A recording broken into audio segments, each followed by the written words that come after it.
Welcome to the Purple Sky Thinking for Leaders podcast. This podcast is for you if you lead people, teams, or the organisation. You might be a leader or a manager yourself, or you might be part of the support team to help those people to be really successful. I'm Anwen Bottois. I'm the leadership success coach and founder of Purple Sky Consulting, and I'm going to be the host for this podcast. My mission is to help as many leaders as possible to really love what they do. I want to help you to feel more confident, more capable, more effective, so that you can build and grow happy, healthy, more successful teams. This podcast is going to be all about helping you to love leading. Let's get started. I'm really pleased that Sarah Acton is joining me. We've got to know each other over the last couple of years, and to have her join for this episode is really fantastic. This is a wonderful episode, and the reason it's wonderful is that it's all about identity. Our identities, how that impacts us, and, what does it mean for us when we're leading others or for leading ourselves? The focus of this conversation is going to be around socioeconomic backgrounds, specifically focusing at working class backgrounds. So I hope that that's interesting for you. But even if that isn't your background, or you don't feel kind of impacted by that in any way, it might be that it does influence your team or the people that you work with. Or you can have a think about the themes, the topics, the areas of advice, and look at it from a lens of the thing that you might feel a little bit different on. And that's okay. How we navigate these things is what makes a difference, and how do we make our own lives easier when we're experiencing it too. So let's get straight into this conversation with Sarah. Hi, Sarah. Really, really lovely to have you on the podcast. Why don't you do a little introduction for our listeners and viewers? Lovely. So it's lovely to be here. Thank you for inviting me. My name's Sarah Acton. I'm a leadership and career coach, and I'm based in Manchester in the UK. And when I'm not doing that, I will be playing with my nieces and nephew, who are my whole life. I'm also learning how to make jewellery, and I have a marine fish tank, which takes up the other half of my life. So that's me. I love that about the fish tank. I'm going to ask you a question now and put you on the spot completely. Have you made those earrings? No, these are not mine. Sorry, No, these are stolen from my mum. Well, they're lovely. Well, it's really nice to have you with us today. So next up, as you know, we love a bit of travel, and I know you love a bit of travel as well. So how about sharing with us your favourite holiday destination, or where you would recommend for a travel destination? Oh, goodness me. I mean, the list is very long. And I know that we bonded over our mutual love of Japan, which is the only place that I've ever made a repeat visit to, because I just loved it so much. It's such a diverse country. But I have to say, at the moment, I'm a big fan of a half-day holiday, just getting out and about in the UK. So taking myself off to, Northwest Coast or out to the Peak District, out into Manchester for half a day, and just treating it like a little half-day holiday, bag of chips, trip to a museum, just something to take you away from the everyday. I love that. I've had a few shout outs for home-based and local-based holidays, and there is something amazing, isn't there, about how little you know your own back door sometimes, isn't it? In terms of what's available. And we're very lucky living in Manchester and in this part of the world. I think there's lots of lovely little places to get out to. So have you got a favourite? I think Crosby Beach is the one that I keep going back to time and time again. On a sunny day, it's lovely, but on a cold, crisp winter's day, it's beautiful. It's got the Anthony Gormley statues. You can kind of wander around, and because it's quite an industrial area, there's a lot of sea glass to be had around there as well. So if you're into sea glassing or just collecting random bits and pieces off the beach, you can't beat it. It's really, really lovely. I've never been to Crosby Beach. We tend to head up to Blackpool and walk along the promenades up I love that Blackpool. way. And love the two penny. Oh, I'm not sure if they are two penny games. I'm not allowed on them. I can't. You can't prize me off. I'm like that episode of The Simpsons with Marge Simpson getting addicted. Yeah. Oh, that's quite good, isn't it? I hold the record for playing Adam at the air hockey and winning.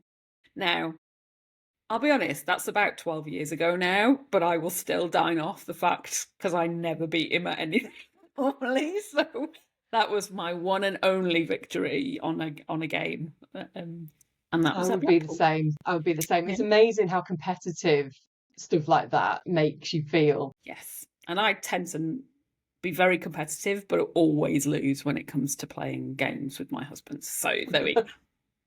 There we go. Anyway, so as we're talking to leaders, I like to ask our guests to kind of share a little bit about their own experiences of leading. So, do you mind sharing a little bit about your experience and what it taught you about you? Yeah, of course. So, like with most things in my life, I came to leadership almost completely accidentally, and I think a lot of leaders will kind of chime with this. I was the first in my family to go to university, didn't really know what I wanted to do with that, except for the fact that, hopefully an education would give me choices and would mean that, I'd be able to craft a career that I really wanted. And it was only really when I got my first proper office job. So I graduated from the reception desk and was trusted in the kind of inner sanctum of the offices, and eventually kind of worked my way up and got responsibility for line management for reception and things like that. And it these jobs don't come with an instruction booklet, and at that age, because I was quite young, all I'd really got was learning off the role models around me. And growing up in my family, very, very working class background, you don't see kind of leaders and leadership roles. So I didn't have a lot to learn off. What I had was the very, very best of people, and I had a fantastic first boss, and I learned such a lot from him, around what it is to be a leader and to be a manager. And of course, you also see the downside of things. You see other people, perhaps not doing it right, and you end up with a bit of a list of kind of do it like this, don't do it like that. But sometimes that's not a good fit for you. And I think what I really struggled with in my early leadership was finding a way that was authentic to me, because I was learning from these really great people, but people who weren't necessarily like me. They were suited and booted, they'd come from a long line of educated professionals around them. And I felt like I was wearing a work hat and a home hat. And I was switching quite a lot of the time. I felt like I was neither one thing nor the other. I had to G myself up conversations with people because I I'd learned a particular language, a particular way of dealing with the politics that wasn't intuitive to me. I was almost learning it by rote. So it was quite interesting, that segue into leadership, when all of a sudden I felt like I couldn't be myself anymore. I had to put on this Sarah hat that made me a manager. So yeah, it's quite interesting. So I suppose more recently I've been thinking about, well, what does that mean for me, and how can I be more authentic as a leader? And then of course, as I've transitioned into self-employment, my role is to support other people in doing that, in finding ways to lead authentically without needing to put on a hat. Love that kind of being who you are and finding you and your own way and your own voice in your leadership role is so important, isn't it? And yeah, Is that shifting between home and work, and trying to not lose yourself too much in that transition is really valuable. Thank you for sharing that. We're talking about coming from working class backgrounds or different backgrounds today, and I really appreciate you coming in to talk about this topic, and you've touched on it there a little bit. How about we start looking at this from a perspective of a leader and thinking about the contacts with their team, and why do you think it's important for leaders to have a good understanding of the socio-economic backgrounds of their team? Why would that be important? Yeah, it's a really interesting question. I suppose we're all, as leaders, very alive to difference at the moment. It's a very hot topic, isn't it? And there's lots of amazing conversations going on around lots of different protected characteristics. And I guess social class in of itself isn't yet a protected characteristic. I know that there's lots of arguments about whether it should be or not.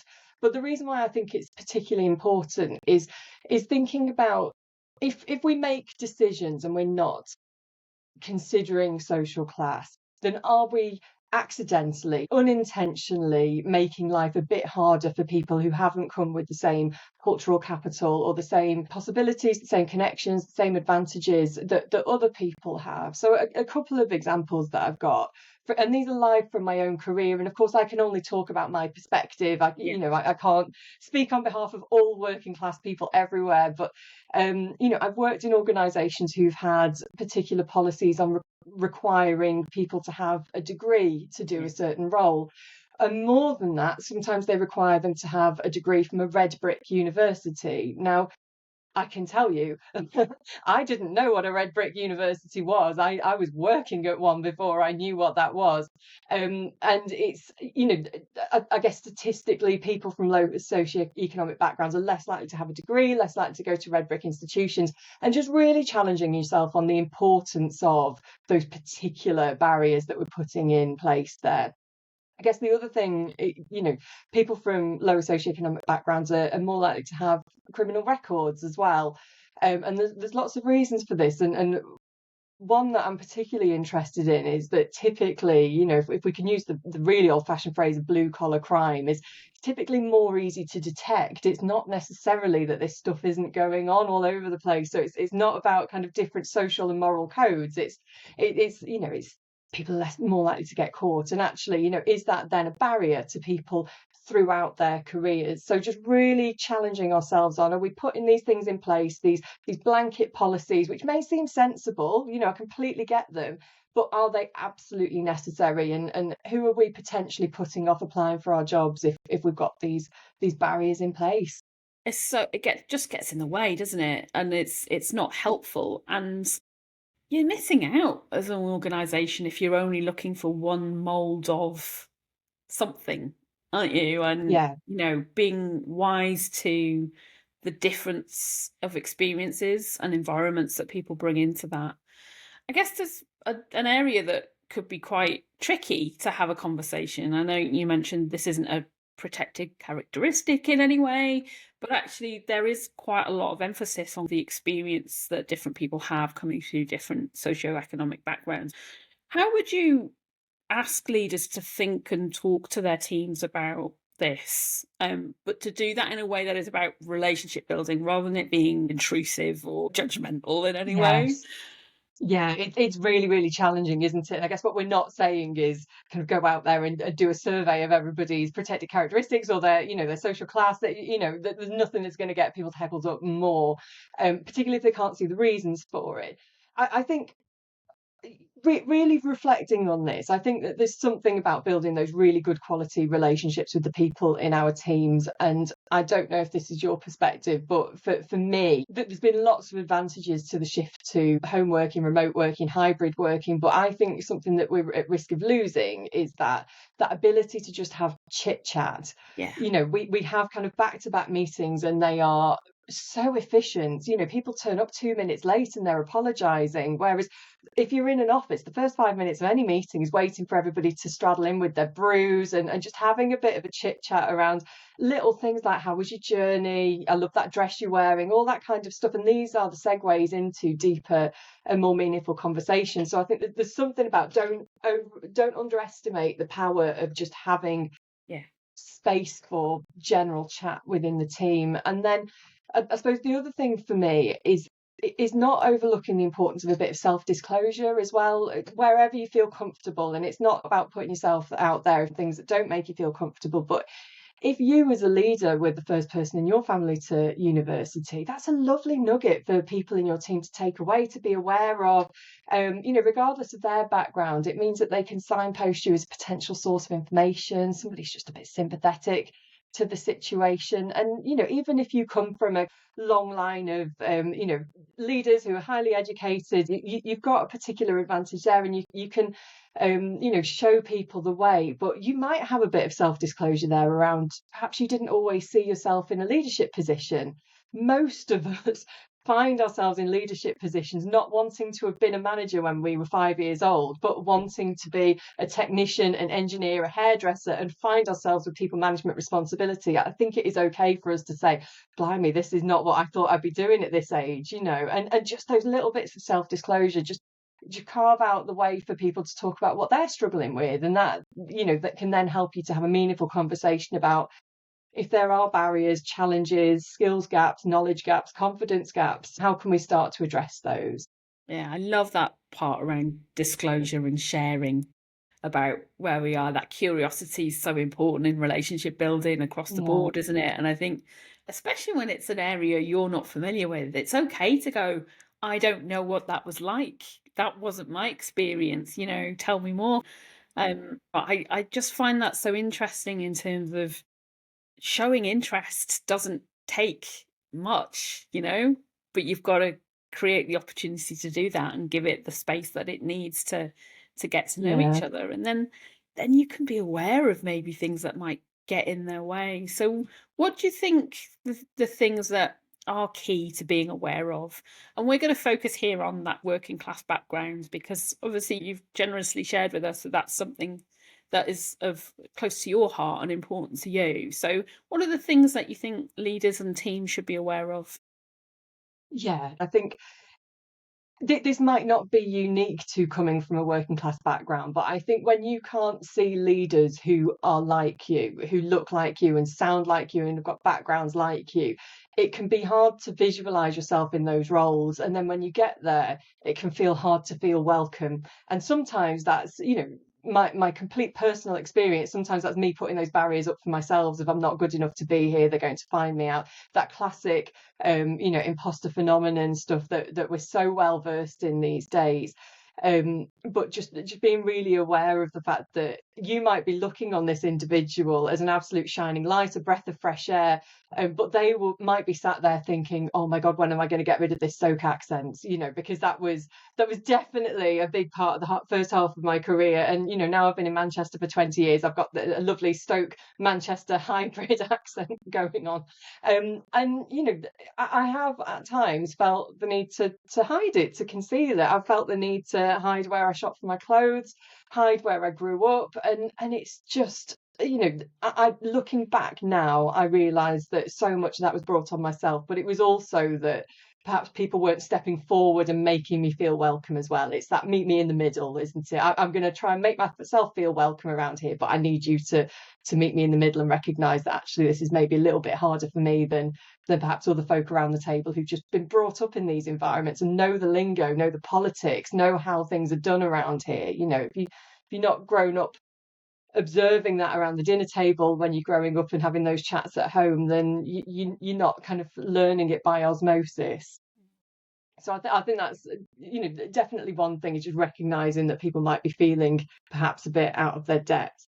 The other thing that I think is quite important for me is just recognizing that this is about identity, and sometimes for some people their working class identity might feel at loggerheads with the position of leadership and management. If you think about the kind of environments that people might be growing up in, they might be quite heavily unionized. They might be, at loggerheads with management quite often. And then to find yourself in a position where actually you're now on the other side of the table, it can be really demanding. Having conversations with people, and certainly, people in my personal life who find it really quite surprising that I've ended up in HR, and having these robust debates with trade union members, when actually in my heart of hearts there's a unionist inside me. I would die for your right to join a trade union and all that kind of thing. So just really thinking about that tension of identity.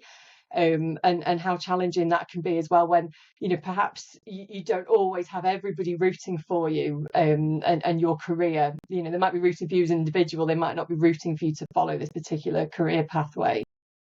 Really, really interesting. And I think there's a really nice challenge there, or crossover, in terms of what you said earlier about those two hats, the work hat and the home hat. And actually within the workplace, it can be challenging, but then also in the home life, where that is our background as well, we can also be challenged there, can't we? Because of, like you said, they were surprised that this is what I was doing now. How do you think people can balance that and cope with it well? I think, again, it's finding a way to be authentic, and it's easier said than done, definitely. What I found that I became much more comfortable in my career when I was able to craft out a particular leadership style that suited me, that meant that I wasn't compromising on my values, that I was being authentic and being really, really candid about my beliefs, my background, all of that. And it didn't have to be this kind of daggers at dawn with everybody in opposition, and that actually we can have a really collaborative approach. And that is me anyway. My natural preference is to work in a very collaborative way. That's not necessarily what you see role modeled all of the time, and particularly in some of the different sectors that I've worked in. Some sectors are just naturally more collaborative, some are naturally more competitive. So it's finding a way that fits you and means that you don't have to compromise too much of yourself. Yeah, so I really like that. I had a bit of a mix on my background. So my dad definitely would fall into that working class category, and my mum was the first to go to university from her family, and then became a teacher. So a mixture there, but then they got divorced when I was 3. So I lived in a single parent household most of the time. Although probably wouldn't have therefore call myself working class, because we were in an environment that mum was a teacher, and I guess there's all kinds of debates on whether teaching is working class, but there was also then a challenge with the fact that it was a single parent household and the challenges that would bring with it. And I think that's that awareness and understanding and empathy for the different places people can be in is such an important skill, isn't it? As a leader, as a teammate, as a colleague. Yeah, absolutely. And I think that, social class is so complicated these days anyway, and particularly, at the moment we've got the cost of living crisis. So people who've typically been, potentially quite affluent have been really disproportionately affected by it. So I think that just thinking about what we mean by class, and money definitely comes into it, but there's so much more to that. And it sounds like for you there's been this really interesting kind of almost clash of cultures, and then thinking about, well, where do I belong? And on the weeks when I'm with mum I feel like this, and when I'm on the weeks when I'm with dad it feels like this. And that's weird then, isn't it, to think about, well, who am I, and what does this mean for me, and what am I taking from this? Definitely, especially because I was in HR as well. You in HR kind of conversations that we would have. And he's retired now, so we don't have to have it quite in the same way. But it's really interesting, isn't it? Kind of how people then view careers as well. So he was in the same company, same job for his career, and he would see me jumping to different roles and moving between different organizations and scratching his head going, what on earth are you doing, moving jobs again? And it's really interesting. I think the not just perception in work, but perception of home, when you're maybe challenging what it has always been and doing things differently. Yeah, absolutely. I think this sense of loyalty and job security go kind of hand in hand sometimes, and it's quite challenging if you feel that you've reached a particular ceiling in your organisation. Your next best move is to leave and pursue other career options, but you've got a steady income. You might have a pension, all that stuff that you brought up with that job security, making sure that you know where your next paycheck is coming from. I think explaining that to somebody who's maybe been in more precarious work is really challenging, actually. It's yeah. And I don't know about you, but when I went self-employed, his head nearly exploded. I think self-employment is a whole nother thing, isn't it? And something else that I'm fascinated with is that in kind of in my working class upbringing, you were paid for a day's hard work, and there'd be an output at the end of it. So my mum was a cleaner. You'd be able to see your face in the school floors. My dad was a lorry driver. Things would have been delivered to a certain place, or he fitted windows for a little while. So it's just thinking about, what am I getting paid for, and what am I selling as well. And I guess the higher up the chain you get in leadership, the less hands-on you are for everything. You are delivering through others. And as a working class person who is trying to explain to my working class parents what I do for a living, it's quite difficult because I've not been the person who's been responsible for, managing the car park all day. I've not been the person responsible for cleaning the windows or making sure that everything's kind of arrived on time.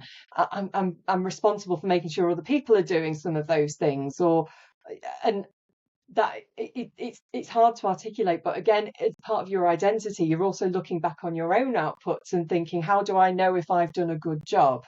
Yeah. And I think, again, just coming back to some of those useful little nuggets that our leaders can learn from. When you're in a job that requires you to make a certain thing, you can look back on it and think, I did that really well. It's to the expected standard. Maybe I've got a budget responsible for it. Maybe somebody's come and quality assured it. I've done a good job, and that's my feedback. Don't necessarily need anybody to give me a pat on the back for that. But when you're in a leadership position and you're delivering through others, knowing what your source of feedback is really challenging. And if you're doing a good job, generally people don't tell you. They will come to you when there's a problem, and actually just remembering to check in with your teams and say, do you know what, Sarah, that was really well done. Even if you don't think that she needs to hear it, she probably does. Yeah. And having real value in that feedback as well. Well done because of X, Y, and Z. Yes. Kind of like then taps into that feeling, doesn't it? Of like, how do I validate that that impact that I'm having and that day's work done? Okay, cool. So you touched on a little bit there about kind of what that means for leaders. How does this affect somebody who is from a working class background and moving in or moving further up in a leadership role? Talk to us a little bit about what your thoughts are on that. Yeah, I think for me, and I am drawing on some of the experience of people that I've worked with or coaches or things like that as well. There is something about recognizing that the emotional demand of feeling like you've got to have two hats, or feeling like you're at loggerheads with your kind of home identity versus your work identity.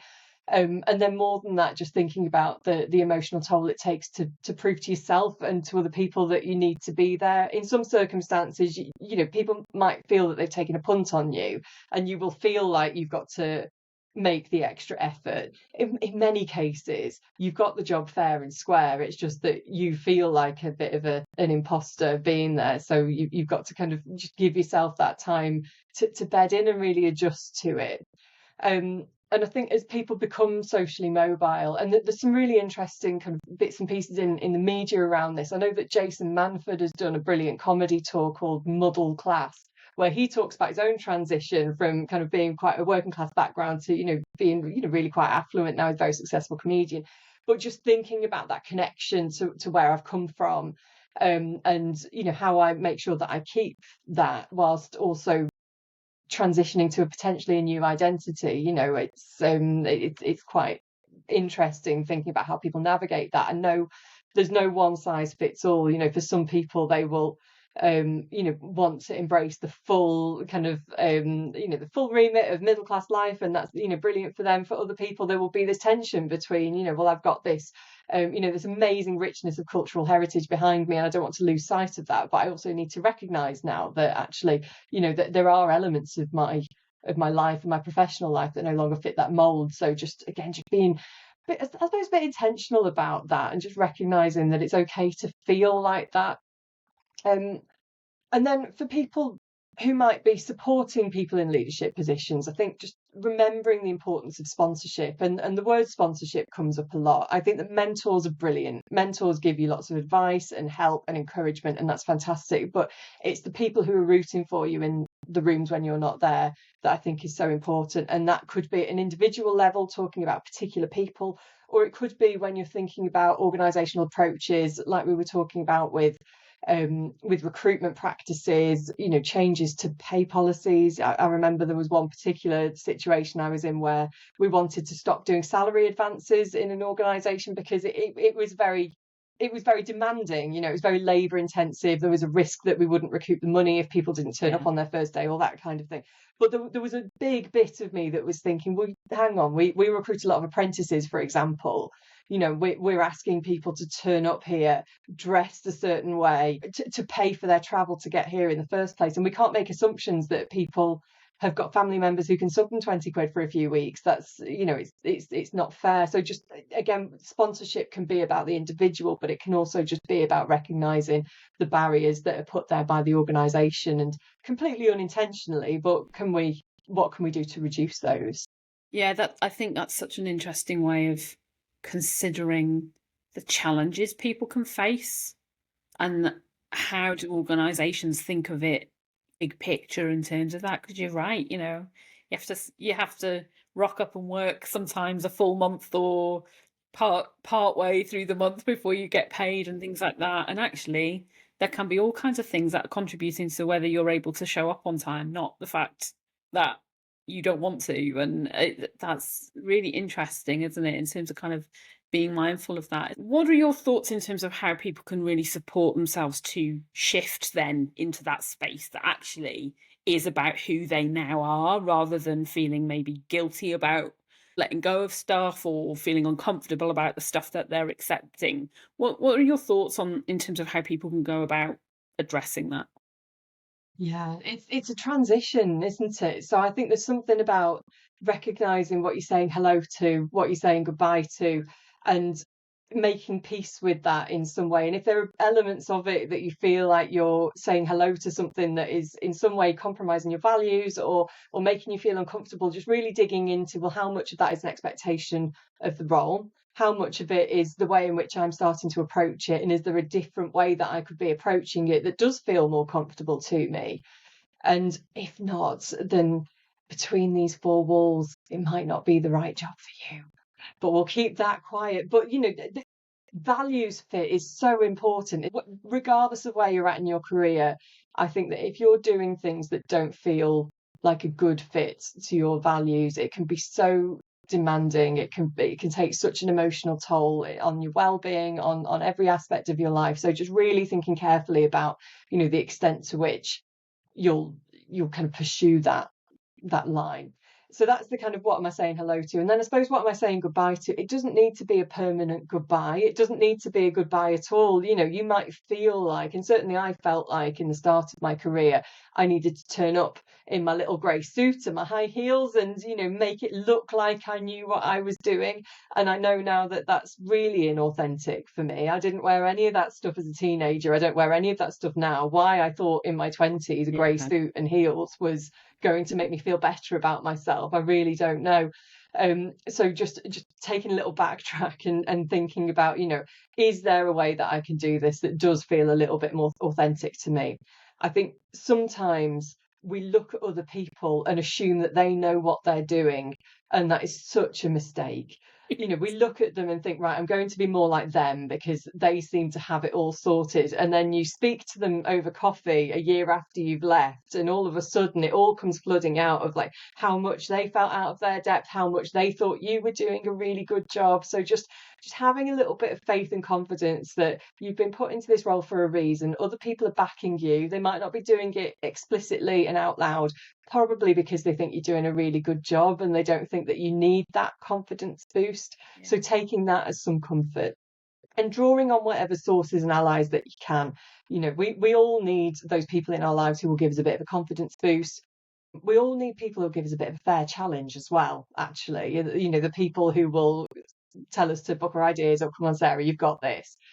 So just making sure that you're not trying to navigate it all alone, because believe me, you're not the only person to have felt like this. You know, you have your own unique window on the world, and that is valuable and that's precious to you. But in terms of feeling underconfident, underqualified, out of your depth, you know, lots of us have been there. It's not necessarily a working class trait, that, you know, it comes from lots of different aspects as well. So just reaching out, and you'd be surprised how supportive people will be. Backing yourself is so important, isn't it? And that's not arrogance. That's about actually taking care of yourself, to have confidence in yourself. And there's real value there, isn't there? Okay, perfect. Yeah. Is there anything else you'd like to share before we wrap up? I have mulled this over quite a bit, whether there was any kind of words of wisdom that I have. And I think I will share that I think that there is more that unites us than divides us. And it feels more important to say that now than ever. You know, the news is very politically charged every single day.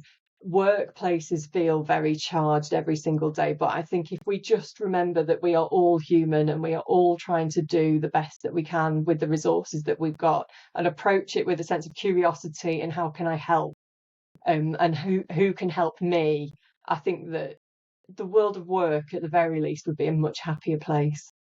Wow, I can't think of a more beautiful way or place to finish that. So thank you so much. It's been really lovely having you on. Can you tell everybody where people can find you? Yeah, of course. The best place is probably LinkedIn. I'm on there all the time, or otherwise I do have a website. So it's sarahacton.com, or on LinkedIn, if you look up Sarah Acton, that's Acton. So action without the I is how I prefer to explain it. But if you call me Sarah Action, I never correct anybody. And that's not bad from a coaching perspective. Maybe you should just rebrand. I know, like I that. think it all the time. Thank you so much. And I'm sure we will be catching up again very soon. Take care. Thanks, Anwen. Thank you for joining this episode of the Purple Sky Thinking for Leaders podcast. You'll find all the resources and the links that we mentioned down in the show notes. If you love this episode, why not share it with somebody else in a leadership role who you think would find this useful? If you haven't already, I'd love for you to subscribe so that you never miss an episode. And if we've earned it, why not leave us a 5-star review? I'm Anwen, your host, and I look forward to welcoming you back to the Purple Sky Thinking for Leaders podcast very soon. Bye for now.